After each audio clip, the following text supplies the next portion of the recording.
Imagine standing on the deck of a merchant ship in 1718. The sea is calm, the wind is steady. Then someone points toward the horizon. A dark ship is moving directly toward you. It turns slightly, revealing rows of cannons. A black flag rises above the mast, and through a cloud of smoke, you see the man commanding it. He is tall, heavily armed, and almost completely hidden behind an enormous black beard. Loaded pistols cover his chest. Swords hang from his waist. Slow-burning cords glow beneath his hat, surrounding his face with smoke and sparks. He does not look like a sailor. He looks like something that has climbed out of hell. Your captain could order the crew to fight. Instead, he lowers the flag, because everyone knows the name of the man approaching, Blackbeard. But here is the strange part. For all the stories told about him, historians cannot clearly prove that Blackbeard murdered a single captive during the height of his career. So how did one man terrify an entire ocean? And why did a British governor eventually risk invading another colony just to kill him? Before we uncover the truth behind Blackbeard's legend, subscribe to the Crown Trail. Because the people behind history's darkest legends are rarely what they seem. Blackbeard understood something most pirates never did. You do not need to destroy your enemies. You only need to convince them that you will. And for 2 violent years, fear became his most powerful weapon. Nobody knows exactly where Blackbeard came from. He was probably born around 1680, possibly in the English port city of Bristol. Even his real name remains uncertain. Some records call him Edward Teach. Others call him Edward Thatch. Almost nothing reliable is known about his childhood or family. He appears in history almost fully formed, as though the man had vanished and returned wearing a new identity. He likely learned to fight at sea during Queen Anne's War. At the time, governments hired private sailors to attack enemy ships. They were called privateers. They behaved like pirates, but they carried official permission from the crown. Then the war ended. Thousands of armed sailors were suddenly unemployed. They had ships, they had weapons, and they knew exactly how to capture merchant vessels. Some returned home. Others decided they no longer needed permission. Edward Teach was one of them. By 1716, he had joined Benjamin Hornigold, an experienced pirate operating from the Bahamas. Teach quickly proved himself capable enough to command his own vessel. But he was still only one pirate among many. That changed in November 1717. Near Martinique, Teach captured a large French ship named La Concorde. He renamed it Queen Anne's Revenge. Then he equipped it with around 40 cannons. Most pirate ships were small and fast. Blackbeard's new vessel was something else entirely. It was a floating fortress. It carried hundreds of men and enough firepower to make resistance look suicidal. But Blackbeard knew that every battle was dangerous. Cannons damaged valuable cargo. Gunfire killed skilled sailors, and even a weaker ship might land one lucky shot.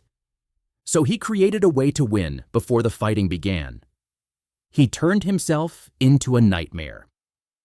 Blackbeard grew his beard long and tied sections of it around his face. Before an attack, he placed slow-burning cords beneath his hat. The cords produced smoke and sparks without creating a large flame.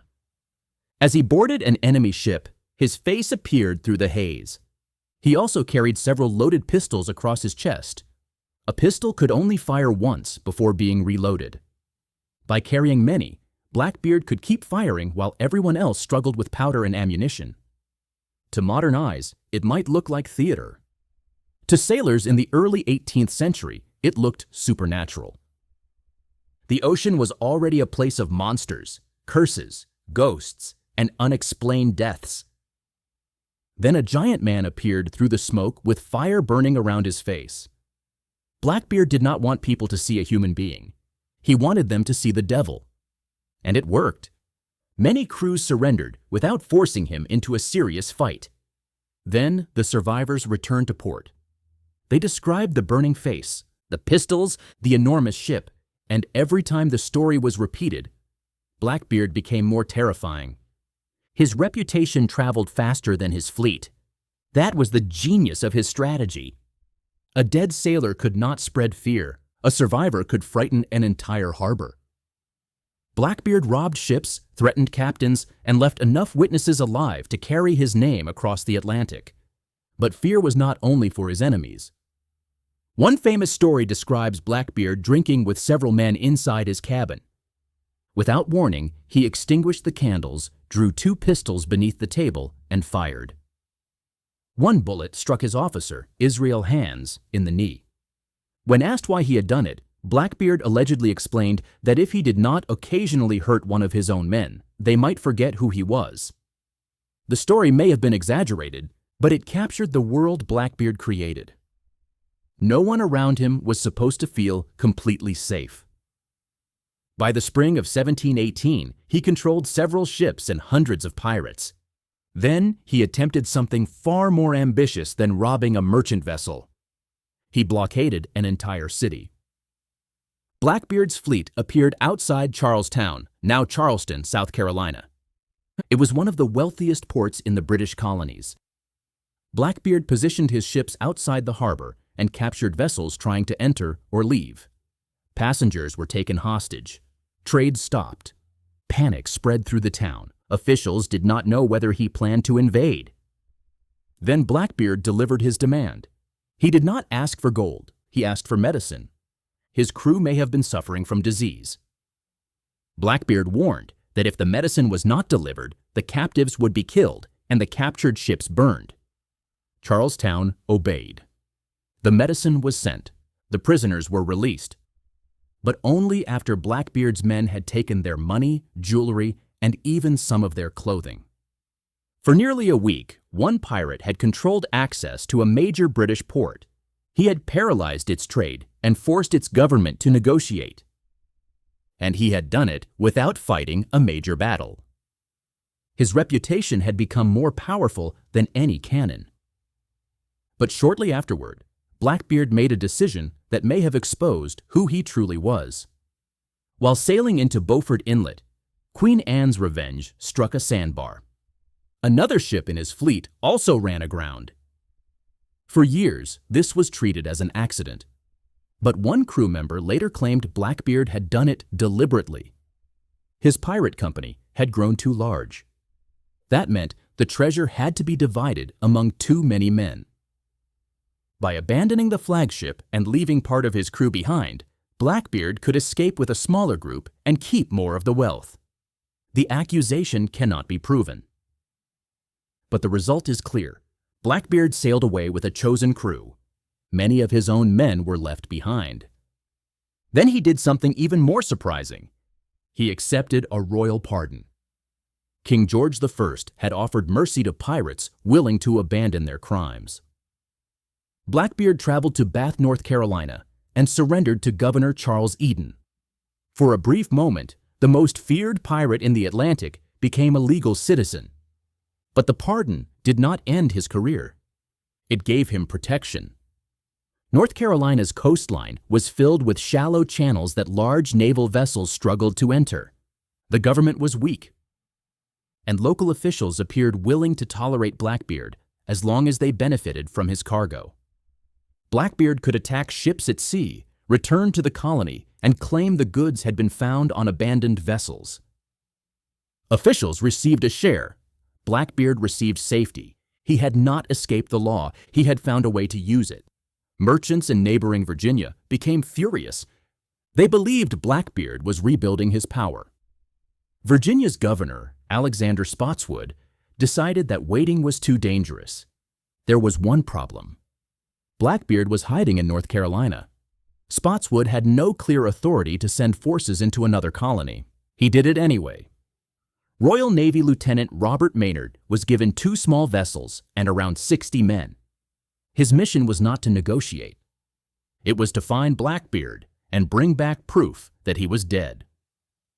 On November 22, 1718, Maynard found him near Ocracoke Island. Blackbeard had fewer men, but his ship carried heavy guns. As Maynard approached, Blackbeard fired a devastating cannon blast. The deck of the naval vessel appeared nearly empty. Blackbeard believed most of the crew had been killed. He ordered his pirates to board. That was the mistake Maynard had been waiting for.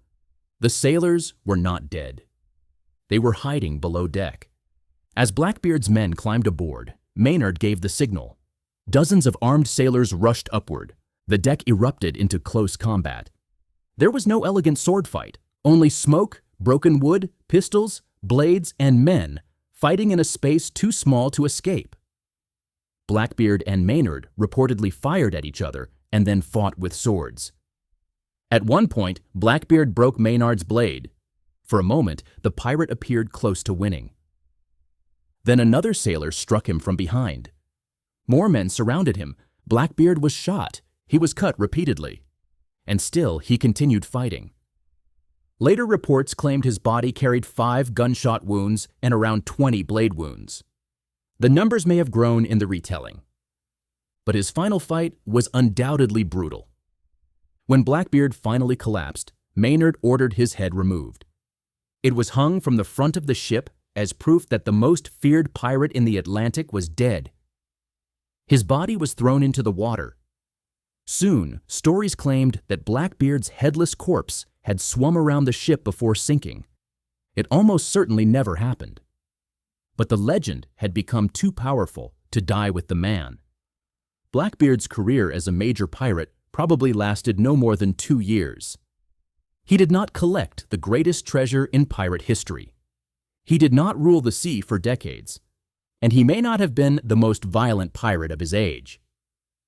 But he understood fear better than almost anyone around him. He turned his face into a weapon.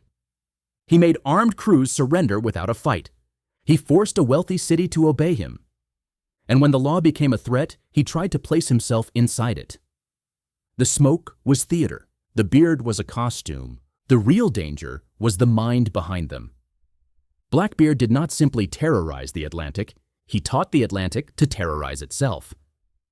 And more than 300 years after his severed head was displayed from the bow of a ship, his greatest weapon is still working. We still see the smoke, we still remember the beard, and we still repeat the name he wanted the world to fear: Blackbeard.